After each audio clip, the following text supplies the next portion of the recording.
Yaxşımısızlar, mən Asiya doktor. Nurg'un do'stlarimizda yurak atrofi bearamchilik ahvoli bor. Shu sababdan bu do'stlarimiz men yurak kasal bo'lib qolgan o'xshayman deb pek ansirab ketadi. Shunlashqa bugun sizlarga eng ko'p ko'riladigan yurak atrofi bearamchiligining sababini so'zlab o'tay. Buni bilmoqchi bo'lsangiz, avval meni qo'shib olib davomini anglang. Birinchisi bo'lsa, mushu eng ko'p ko'riladigan alomatlar bo'lib, hech qanday sababsiz mushu mayda tarafniki bir xil yiqimsiz, siqiladigan, havoning besimi tuvanlab ketgandek cho'nqur-cho'nqur nafas olsa, aninkanda bir xil rohat his qiladigan mushu xil alomatlar. Hamda o'zida pek bearamchilik ahvoli bor desa yo'qdek, yo'q desa bir xil bearamchilik ahvoli bordek, mushu xil ahvol. Hamda bu xil ahvolda ko'pincha hollarda yurakning masalasi bo'lmaydi, balki mushu nerv xarakterlik yurak kasali deb o'ylasak bo'ldi, ya'ni Xinjiang Shenzhen Ningzheng. Bu asosida bizningki adadin ziyoda yerib charchishimiz, mushu kechlarda tunishimiz, jiddiylashish, tashvishlanish yoki bo'lmasa muvofiq miqdorda harakat qilmaganlikdan bizningki mushu yurakningki sezimiga mas'ul bo'lgan nervlarda qalayimqonlik kelib chiqqanlikdan bizda ifodalangan alomatlar. Bu xil ahvolda hamda pek ansirab ketishning hojati yo'q.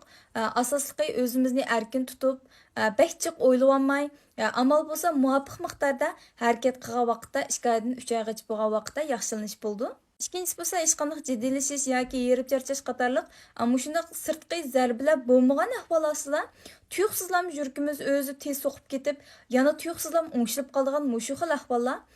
Endi bu xil ahvollarda balkim bizda yurak ritmsizlik bo'lish ehtimolligi cho'ngroq hisoblandi. Bo'libmi mushu Chunfaxin Shishanshin Shindonggusu degan mushu turkiy kasallarningki asosli alaylik bo'lsa, tuyuqsiz yurak sepib ketib, yurak so'qish tezlashib ketib, yana tuyuqsiz o'zi o'ngishilib qolgan mushu xil alaylikli bo'ldi. Agar bu xil ahvol bo'lsa, mushundaq bearam bo'lgan ahvol ostida doktorxonaga berib Shindianto tekshirishni qo'zg'agan vaqtda diagnoz qo'ydirishga eng yaxshi bo'ldi. Lekin agar sizda faqat mushu jiddiylashgan ahvol ostida yurak so'qishingizni tezlashib ketadigan mushu xil ahvol bo'lsa, endi bu normal hisoblandi. Bunday vaqtda siz qancha o'ylagan sari balkim yurak so'qishingiz texmi tezlashib ketishi mumkin. Shuningdek, bunday vaqtda o'zimizni erkin qo'yib berishimiz eng muhim.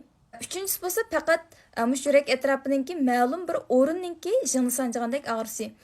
Bu vaqtda mush og'riyotgan o'rin nihoyatda aniq yoki bir chekdak yoki bo'lmasa bir ikki barmoqimiz bilan og'riyotgan o'rinni aniq ifodalab beradigan mush xil og'riqda bo'lsa, bunday vaqtda mush ba'zi odamlarimiz bu og'riq yurakning ishimidi yoki o'pkaning ishimidi yoki oshqozonning ishimidi deb pek ansirab ketadi.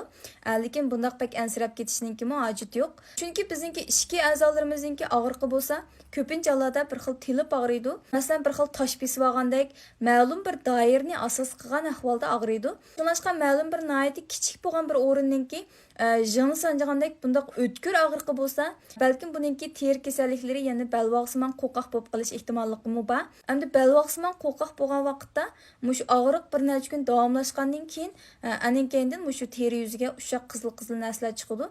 Shuningdek, bundoq vaqtda teri bo'limiga berib ko'rinib baqsaq bo'ldi. To'rtinchisi bo'lsa, mushu yana ba'zi odamlarda mush bo'yin o'mirtqa kasali sababidan yurak atrofida siqilish, yurak silish, balkim yurak atrofi ancha-muncha chimildab og'rish qatorliq mushu xil ahvollar bo'lishi mumkin. Bu asosli ko'pincha ahvollarda mushu ishxonada o'tirib xizmat qilgan odamlarda ko'proq ko'rildi. Buni biz mushu bo'yin o'mirtqa manbalik yurak kasali deb o'ylasak bo'ldi. Bu eng asosli mushu bo'yin o'mirtqa kasalidan kelib chiqqan yurak atrofidagi bearamchilik bo'ldi. Beshinchisi bo'lsa, mush ma'lum bir do'stlarimizningki oshqozonningki hazm qilish yaxshi bo'lmaslik, oshqozon yarisi yoki 12 barmoq ucha yarisi qatorliq mushu xil oshqozon kasalliklari sababidan yurak atrofida bearamchilik bo'lishi mumkin. Buni endi mushu oshqozon manbalik yurak kasali, ya'ni Weishin zonxojon desak bo'ladi. Altıncısı bo'lsa, yana ba'zi odamlarimizda mushu o'tyanligi yoki bo'lmasa o'tga tosh tushgan sabablikmi yurak atrofida bearamchilik ahvol bo'lib qolishi mumkin. Buni endi o't manbalik yurak kasali deb o'ylasak bo'ldi. Ya'ni Danshin zonxojon mushu o'tninki sababidan yurakda bearamchilik bo'lgan ahvollar ko'rilib qolishi mumkin.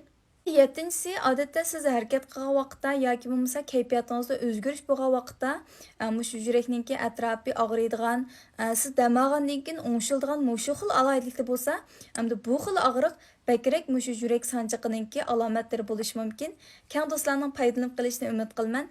Mazmun yoqtirgan bo'lsangiz, yurak berib inkas rayoniga so'z qoldirishni unutib qolmang. Biz kelarki san ko'rishaylik. Xayr xo'sh.